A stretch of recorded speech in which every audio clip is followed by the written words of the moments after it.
qardaşım, gəl ataq üstümüzdən dərd qəmin ay qardaşım. Onsuz içən içməyən heç kimin ay qardaşım. Deyil axırı bəlli, gəl vuraq 50-50. Deyil axırı bəlli, gəl vuraq 50-50. Yoxdur keyfim əməlli, gəl vuraq 50-50. Mənə budur tək təsəlli, gəl vuraq 50-50. Əzablı yollar oldu bu bayramın keçdiyi, yeyib içən olanların budur fikirləşdiyi. Əsas odur ki həyatda dostluğu, qardeşliyi qorumuşuqsa təməlli, gəl vuraq 50-50.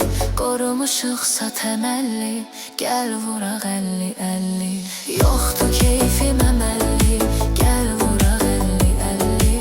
Mənə budur tək təsəlli, gəl vuraq 50-50. Yoxdur keyfim əməlli, gəl vuraq 50-50. Mənə budur tək təsəlli, gəl vuraq 50-50.